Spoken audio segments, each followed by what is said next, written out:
O emprego novo, ele tem muitos desafios junto com muitas oportunidades. E é isso que a gente vai falar hoje no Creme do Milho. Seja muito bem-vindo ao canal. Bom dia, boa tarde, boa noite. Hoje a gente vai ler uma reportagem super bacana falando sobre esse momento da vida do profissional. Uma mudança de emprego, um primeiro emprego, né? Uma atualização. E é isso que a gente vai comentar e ver se conversa com a realidade, né? Com o nosso dia a dia. Vamos lá? Então aqui é uma belíssima reportagem da BBC News com o título Como desenvolver confiança em um novo emprego e se destacar. A reportagem é datada de 11 de fevereiro de 2025 e quem escreveu é a Yara Diniz, de São Paulo, para a BBC News Brasil. E aqui começa com uma imagem de uma moça, né, com um laptop em mãos, numa área externa, né, numa área aqui que parece ser uma área de muitos escritórios, né. E aí começa com a seguinte mensagem, né, o subtítulo, né. Apesar de a segurança fazer parte do momento de transição, é importante estar atento a esse sentimento. O novo, geralmente, ele nos traz medo, né? Acho que é isso. É uma primeira reflexão que a gente tem aqui. E vamos começar para a reportagem. Vamos lá. Começar um novo emprego sempre gera muitas expectativas, é o início de uma jornada cheia de possibilidades de crescimento profissional, com certeza. Mas, junto com o entusiasmo de uma nova oportunidade, também vem a ansiedade e o medo de falhar. Será que eu vou dar conta? É comum se perguntar isso independente do cargo, da função, da empresa, do porte, da área que você vai trabalhar, tá? Esse medo, ele é natural, é um medo natural. É como quase um mecanismo de defesa nosso, né? Mas junto com o entusiasmo de uma nova oportunidade também vem a ansiedade, será que eu vou dar conta e etc, né? Como eu tinha falado. Segundo a psicóloga organizacional Renata Burgo, sentir-se inseguro é natural até mesmo para profissionais com anos de experiência. Todo mundo sente isso quando sai da zona de conforto e passa a lidar com algo desconhecido que não tem controle. O termo zona de conforto é um tema que ele acabou ficando um pouco banalizado, né? Porque tem muita questão de interpretação do que é uma zona de conforto, né? Mas eu acho que a questão aqui é como a nova fase ela pode gerar o desconhecido, ele acaba causando isso no profissional, na profissional também, né? Apesar de a segurança fazer parte desse momento de transição, é fundamental não deixar que esse sentimento se torne um instrumento de autossabotagem e leve o profissional a duvidar da sua própria capacidade. Isso é normal acontecer, mas a gente tem que trabalhar para isso não atrapalhar a nossa rotina dentro do negócio. A autossabotagem, ela pode acontecer em qualquer momento da nossa vida, em qualquer campo, tá? Pessoal, profissional, afetivo, com amizades, né, com um projeto novo, uma mudança de casa, uma mudança de endereço e etc. Um carro novo, isso, essa autossabotagem, ela bate na nossa porta, né? Mas aqui, o ponto aqui é não deixar isso tomar controle sobre o que a gente está fazendo, né? Uma forma de evitar isso é se lembrar dos motivos que te levaram àquele cargo e o que você tem a oferecer. Uma estratégia que parece simples, mas que ajuda a ter mais confiança, segundo especialistas em desenvolvimento de carreiras Simone Bertoletto, da faculdade ESEG, do grupo Etapa. Aí vem aqui a frase dela, né? Autoconhecimento nessas horas é muito importante. Entenda o seu valor, a sua trajetória, o que te trouxe até aí. E lembre-se que você está naquele espaço é porque você tem competências e as pessoas acreditam no seu trabalho. Com certeza, né? Alguém escolheu para você estar lá. E os motivos para você estar lá, eles podem ser os mais diversos, tá? Autorrealização, financeiro, localização, logística, relacional, às vezes é algum amigo que te indicou, ou um local que você tem uma referência uma referência externa muito positiva, e aquilo ali faz com que te motive a você se inscrever, fazer o processo seletivo e passar, né? De acordo com especialistas entrevistados pela BBC News Brasil, a adaptação de um novo emprego leva em torno de 3 meses. Dependendo do modelo, eu acho que muito mais. Pode até 6 meses, um ano. Tem empresa que já sabe que esse tempo ele leva, é a média. A adaptação não quer dizer que você não está produzindo de forma plena. É diferente. Até você entender como o modus operandi da empresa, a organização, os pontos de contato, dependendo da sua atividade, isso leva um tempinho. Pode ser empresa multinacional, né, que você não vai ter o modelo de interação ele é muito diferente, né? Nesse período, é importante ter paciência para não se frustrar e colocar em prática outras atitudes que ajudam a criar mais confiança no trabalho para se destacar. Aí ela coloca aqui com algumas dicas, né? Confira algumas. Entenda a cultura da empresa, com certeza. Conhecer, mas isso você tem que fazer antes de se aplicar à posição, né? Porque tem culturas que realmente não vão combinar com o seu perfil e com seus valores. Conhecer bem a empresa, as pessoas e a cultura de trabalho é um dos primeiros passos para construir confiança, afirma Renata Burgo. A cultura organizacional reflete os valores e práticas compartilhadas por uma empresa, funcionando como um guia invisível para o comportamento dos colaboradores. Quando você conhece essa dinâmica, fica mais fácil se adaptar e entender o que esperam de você, destaca a psicóloga. Segundo Burgo, a melhor forma de entender a cultura de um local é conversando com as pessoas que trabalham ali e observando como elas interagem. Por isso, praticar a escutativa. Tem um vídeo aqui no canal falando de escutativa. Acessem lá depois. E a observação é essencial para quem começa um novo emprego. Mas, de novo, procurem fazer esses check-ins, essas validações, antes de, talvez quando você já estiver no processo final, com certeza você vai conhecer alguém que está lá, ou algum conhecido no segundo nível, no terceiro nível relacional, que vai saber a área, o perfil do gestor, o perfil de funcionários, a dinâmica que aquela empresa tem. Minha sugestão é não fazer, você fazer isso depois que você começar, pode ser tarde demais. Às vezes você vai ficar muito mais frustrado do que a sua expectativa em estar fazendo aquela atividade, né? Converse com as pessoas e ouça o que elas têm a dizer. Mostre interesse, chame para um café, pergunte sobre a empresa. Ninguém melhor do que os colegas de trabalho para ajudar a entender a cultura daquele espaço. Depende do nível que você vai estar. Se você for um nível muito alto, alguns tipos de pergunta não fazem sentido aqui, né? Perguntar sobre a empresa, eu acho que se você está falando um nível de C-level, executivo, diretor, não dá para perguntar isso. Você já entra, o seu nível de adaptação e de celeridade ele vai ser muito maior do que outros cargos da organização. Mas vale sim dar uma questionada, a parcerias estratégicas, né? E aqui tem uma foto, é a foto da Renata. Vamos lá, ela aqui, ó. Aí a chamada, a linha, né? Mostre interesse, se chame para um café, pergunte sobre a empresa, aconselha Renata Burgo. Um abraço para Renata Burgo. Peça ajuda e esteja aberto a aprender. Com certeza. É muito comum que ao final, que ao começar um novo emprego, um profissional tenha dúvidas sobre determinadas atividades ou até mesmo o funcionamento da empresa.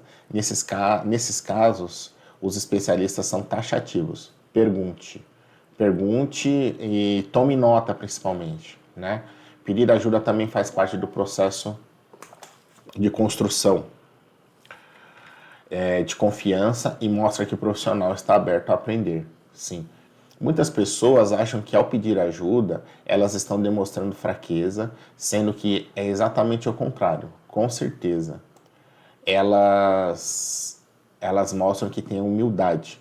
Ninguém gosta de lidar como um profissional sabe tudo, destaca Bortoleto. É uma das piores coisas que tem, é aquele cara que já entra querendo dar muita sugestão, sem entender com profundidade os desafios que aquela empresa está passando naquele momento, aquele fluxo, aquele projeto, aquela rotina, já colocar muitas críticas no começo. Isso pode ser um pouco perigoso, viu? Isso pode ser um pouco perigoso. Primeiro de tudo, a gente tem que entender o que fez aquilo chegar àquele estado quando você começou na rotina, né? Aquilo ali não apareceu de graça, não apareceu à toa. Uma das piores atitudes que um profissional pode ter, segundo o Bortoleto, é fingir ter conhecimento sobre algo que ele não tem. Com certeza. Além de a pessoa gerar um problema para ela mesma, que pode culminar em crises de ansiedade e insegurança, ela corre o risco de executar uma tarefa de forma inadequada e atrapalhar toda a equipe. Por isso é necessário saber se comunicar. Comunicação é chave para quem está começando numa rotina nova, né? Numa empresa nova. E escuta empática, como fala no começo, né? Escuta ativa. Se te pedirem para fazer algo que você nunca fez ou não sabe, diga abertamente que você nunca fez aquilo e que não tem tanto domínio sobre o assunto, mas que vai estudar e buscar apoio. Não saber não é um problema, o problema é você não falar que não sabe, com certeza. E não se coloque numa situação aqui desfavorável. Ninguém sabe, ninguém conhece tudo. A todo mundo, mesmo às vezes uma rotina que você executava na sua outra empresa, isso muda, né? Tem questões organizacionais, áreas, responsabilidades que elas vão mudando de lugar para lugar. Então, é bom perguntar, importantíssimo. Burgo também destaca a importância de tratar os erros como parte do processo, para não deixar que eles prejudiquem a confiança no trabalho. Ninguém acorda querendo errar, mas nós erramos porque somos seres humanos e as pessoas esperam que você erre, principalmente quando está começando um emprego novo. E aqui tem uma foto da Simone Bortoleto, que destaca que pedir ajuda é importante e não uma falha. Com certeza. Peça feedbacks e ouça ajuda. Sim. Nesse tempo de adaptação profissional está sendo observado pelos gestores, por isso, uma vez de esperar que as pessoas digam elas estão achando do seu trabalho. Busque feedbacks, avaliações, né?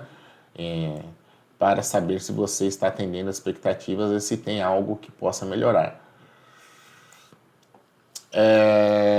Mas seja muito pega leve com você também. Se às vezes a pessoa vai falar, geralmente a pessoa vai responder por educação, difícil alguém já dar uma largada, talvez a pessoa pode, se for um parceiro mesmo, profissional, esse cara ele vai te dar dicas construtivas e que vão te ajudar muito a você dar os próximos passos, né?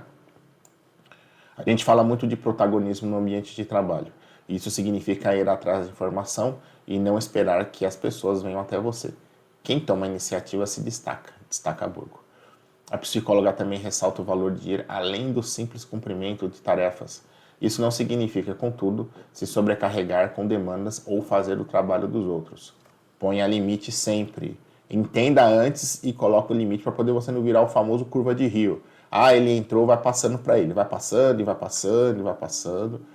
Mas analisam formas de contribuir com a equipe e colegas de trabalho. Exatamente. Proatividade às vezes pode atrapalhar, viu, gente?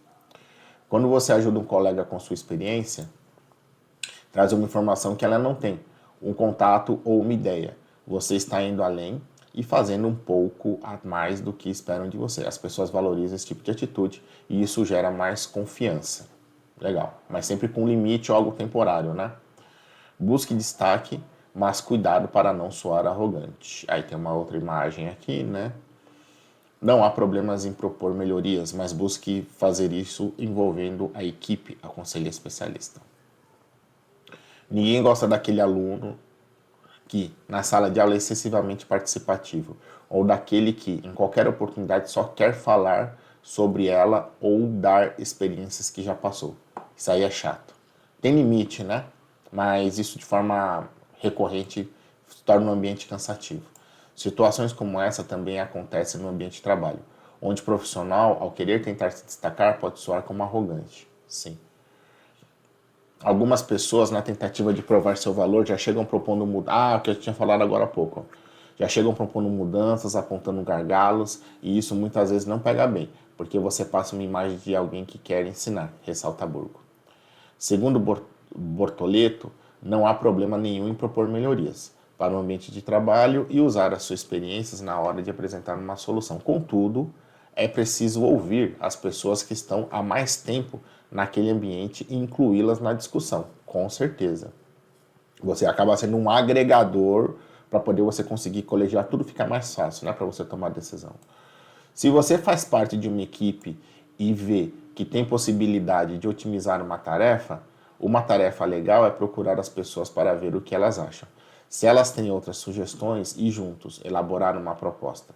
Dessa forma, as pessoas se sentem respeitadas e você age com humildade, o que é muito importante para a construção de confiança. Destaca, com certeza. Muito bacana essa reportagem da BBC e tem comentários aqui de umas profissionais muito, que são comentários construtivos, né? Tem algumas ressalvas, né? Porque eu acho que esse é o propósito do canal, né? A gente sempre fazer uma leitura de fora do que foi aquela reportagem. Mas, e BBC Brasil. Aqui é o caderno, me parece ser o caderno de carreira, alguma coisa assim. Mas ou pessoas, um negócio muito bacana. Galera, quais são aqui os meus 2 centavos sobre o novo emprego? Eu falei um pouco no caminho, mas a minha sugestão é procure saber aonde você vai se meter, vamos dizer assim, né? Tem lugar que tem perfis que às vezes não compactuam com o nosso, dinâmica, rotina de trabalho, horário, final de semana, jornadas, né? E se você, lógico, trabalhar é uma coisa que faz parte, né, do nosso dia a dia. A gente, uma série de motivos, compromissos e etc. E também propósito que a gente tem que ter quando a gente está disposto a procurar um emprego, mudar de emprego, uma promoção e etc. Mas é sempre importante saber com quem eu vou lidar, com o perfil das pessoas, com a cultura que eu vou lidar. Eu tenho uma experiência de ter passado em lugares diversos das culturas mais diferentes. E nesse momento, quando você muda de empresa com uma cultura que era muito diferente da que você carregou por um tempo, tem um processo de adaptação que exige muito da gente. Porque não é apenas a rotina e os colegas de trabalho que a gente vai trabalhar. É uma cultura organizacional que tem choques e podem conflitar da forma como a gente trabalhava. Né? E adicional, como eu comentei, procure também entender quem que vai ser o seu gestor, quem vão ser seus colegas de trabalho, se você vai ter um colegas que o seu chefe vai estar presencial com você ou ele fica localizado num outro escritório, na matriz, em outro país. Isso faz muita diferença porque isso vai te facilitar muito na forma de você se desenvolver nessa nova jornada, saca? Então, é sempre importante, participe dos processos, sucesso nas novas fases, mas se você consegue já em vias de começar o trabalho, né? Então, enquanto você vê que aquele processo ele está funilando mais, sabe quando você vai já para aquela entrevista final, quando você vai para aquele fórum que é só fazer aqueles ajustes finos, de pretensão, cargo, horário, benefícios, etc. Quando você está naquele finalmente, faça a sua lição de casa, porque da mesma forma que você faz isso, a empresa está fazendo com você também. Ela deve ter, quem está contratando ou aquela área vai fazer um check em seu. Saber se você é um cara que você tem rotina, se você tem compromisso, se você executa as coisas muito bem, se você tem visão estratégica, se você sabe lidar com intermitências e circunstâncias complexas. Tudo isso é um pré-requisito que não vai ser só as entrevistas que vão ser um fator de decisão ou não. A empresa também faz a parte dela, ela verifica, confira, confere, checa. Então faça isso também, para poder isso no gerar uma frustração a mais quando você for começar a trabalhar e lidar com colegas novos, né? Dos dois lados, né? Então você se valoriza como profissional nesse lugar novo que você vai estar entrando, com muito respeito e carinho às pessoas que você está deixando no último local de trabalho e segue para a próxima jornada de uma forma mais leve, mais feliz, tá bom? Espero que você tenha gostado do vídeo. Se você chegou aqui, como eu sempre falo, se inscreva e dê o like, porque aqui as notícias são sempre com esse tema. Notícias leves, reflexão, algo que vai te agradar, que vai agregar para o seu dia a dia, para ser sempre o creme do milho. Combinado? Um abração, até em breve.